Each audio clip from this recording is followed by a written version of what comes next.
Coach,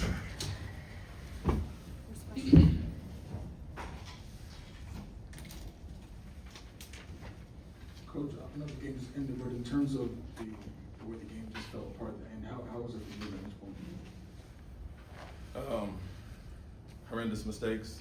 I don't know if you want to say youth or, scared of the moment or whatever the case, but yeah, you have a 6-point lead with 20 or 30 seconds to go, get a rebound and just have to hold the ball and get fouled, or, it's basically a 1-on-4 and throw it away.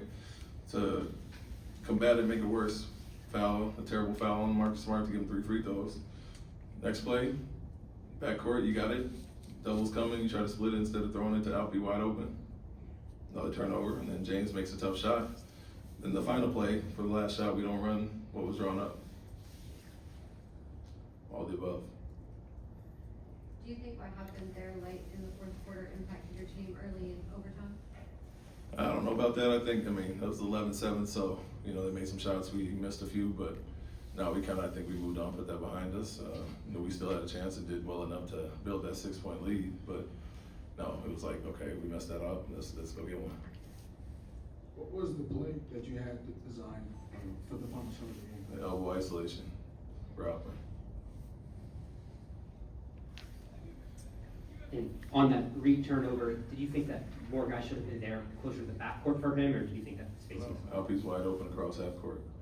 He got James on his hip, not even on his hip, and then Hachimura's coming to double. He tried to split it instead of just throwing to Alpi half court. Where you clear everybody out so you can get a run and take some time off, and if they have to come double from there, you got your guys wide open your outlets. Coach, obviously this is a make or miss league, but I think you guys took almost 20 more shots than the Lakers over the course of the series. That's been the prevailing theme. How do you assess, the failure to convert these shots, and how do you correct that? Getting great looks, a bunch of threes tonight. Same thing happened. With or without double teams. Anytime we get Alper rolling down the lane, good things happen. Anytime we touch the paint, kick out to there, and not knocking them down on a high clip, it happens. Guarded well enough. They had a 17 point after the first quarter. They scored 24 in the second, 17 in the third, and 15 in the fourth until that last 6 points. It's good enough to win. Make or miss, still had the lead, still had opportunity. Kevin wasn't on the bench. Why? In treatment.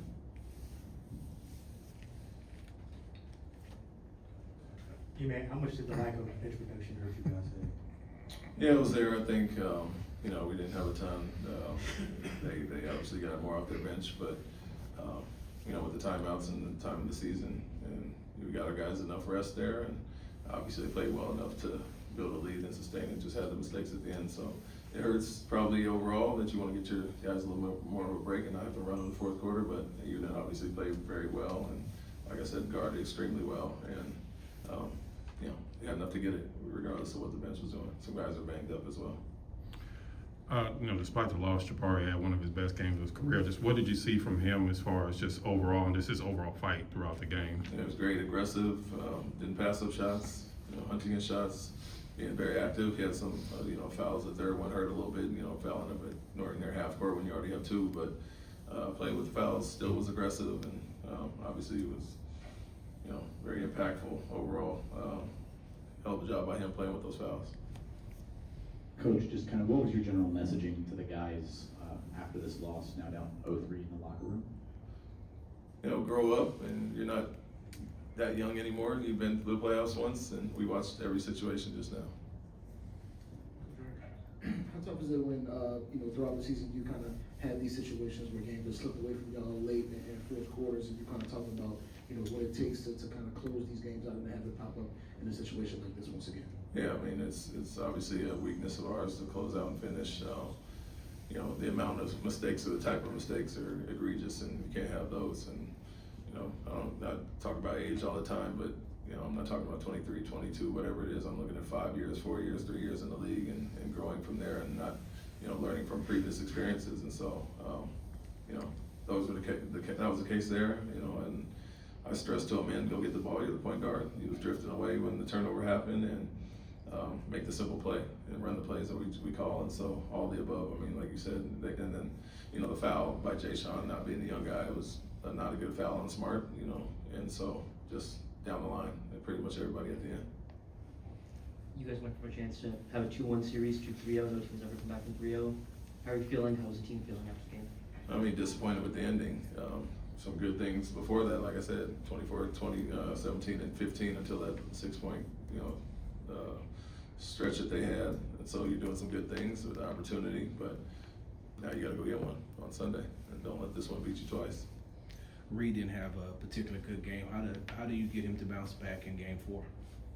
I don't think his aggressiveness was good. It's, he missed shots, and then, we need that from him. The threat was there.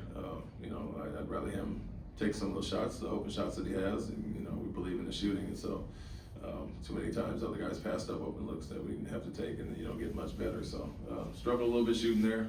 They went after him on the defensive end with Smart and Hachimura in the post some, and, broke us down, to rotations a little bit, but, growing experience for him, and I'm glad he stayed aggressive and confident. Are you optimistic or hopeful about Kevin in game 4, or is that status still very much up in the air? Yeah, up in the air. I think we made some progress in the last few days, but we'll see how that happens, with only one day in between. Coach, it seemed like there were a few times when the Lakers extended the defensive shell, and there was no one in the paint, but you guys were able to get success going downhill. In terms of applying that for game 4, is it a pace thing or a aggression thing in terms of how to capitalize on some of those different defensive coverages? Yeah, we want to play with more pace, and I feel we've done that, in this game in game 1. Getting out, getting these opportunities, getting guys downhill or getting the kickouts.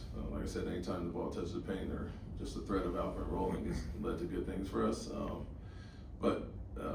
They're guarding more traditional outside of Kevin, and so we can get some looks and dial up some things that get you decent shots and actions.